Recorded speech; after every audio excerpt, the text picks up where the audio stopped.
for many, many years. But I think the reason why Karen and I actually became such close friends was because of her love for people development and leadership development.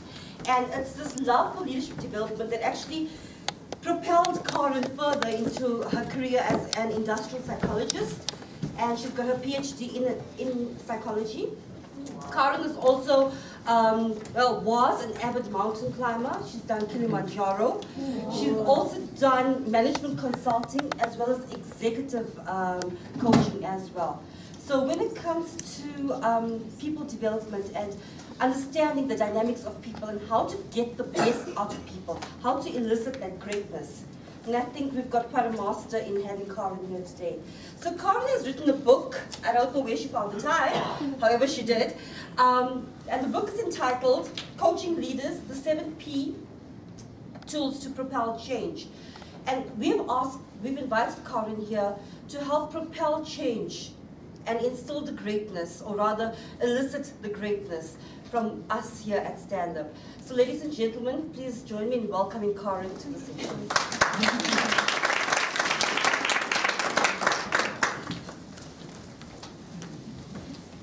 Don't leave, Sharika. No, I'm done. The first and foremost role of a leader is to manage your own energy and also to orchestrate the energy of the people around you. Let me reiterate that. It was actually Peter Drucker, he's the father of management. He said that the first and foremost role of a leader is to manage your own energy and then to orchestrate the energy of the people around you. I would like us to do an exercise on that. So you will need to get up, spread out, and choose a partner to work with. And there's one thing that wherever we go, whether it's whichever continent it is that we work in, this inspiration that people want. It's that hunger for inspiration. Because of being overwhelmed with current issues that we have, we need someone to actually pull us towards the future. Now, our lessons, proven methods that I explained to you in the book. So it's a how-to guide. Because, you know, we can talk about things in theory. But sometimes we don't know how to actually do it. So I try my best in those 352 pages to give you a how-to guide.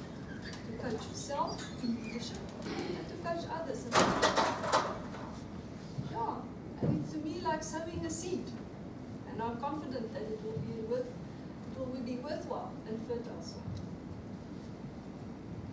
I dream for exponential growth. You know what exponential growth is? That's a J curve. I'm not in the business of continuous improvement. I want leaps and exponential growth of effective leadership.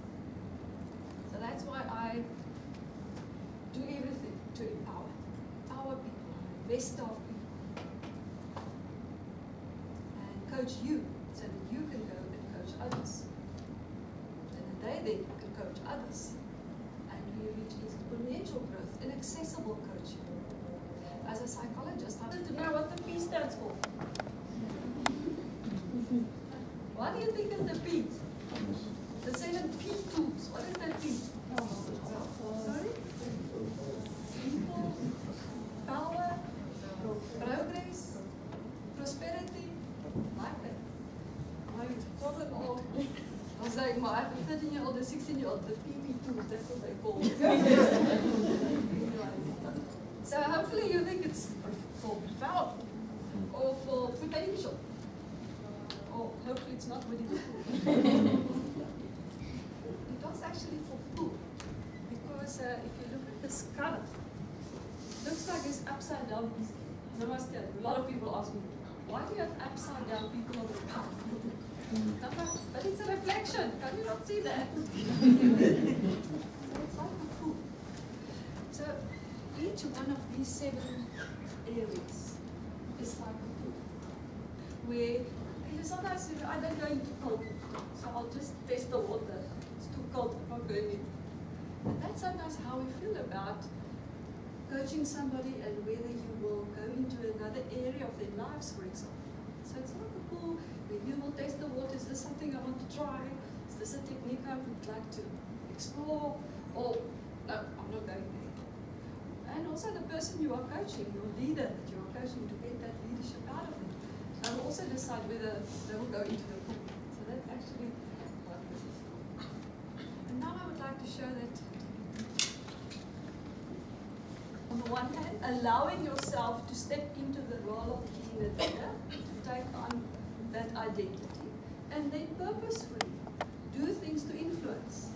Of course, for the best, not only for your own sake, but for the organizations. And in that way, people see your heart, and see you're sincere, and then they follow you. And that is what leadership is. So when you are coaching someone, you want them to have a space to actually say that, what's in their hearts, so that they share it. And I then call it a vision trustee.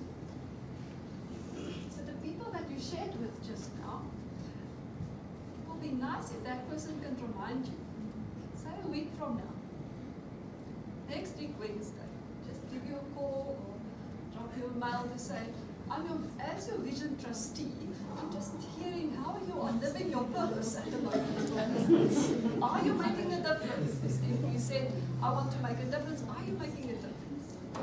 I always say that I learn to be able to teach, and I teach to be able to learn, because it's also a cyclical pattern. So purpose coaching then is to allow somebody to formulate and actually articulate what is in their hearts. These are their purpose. And then you to remind them of it. So if you ask me as an executive coach, what do you actually do? I remind people of the promises they made to themselves, actually. That's what I do.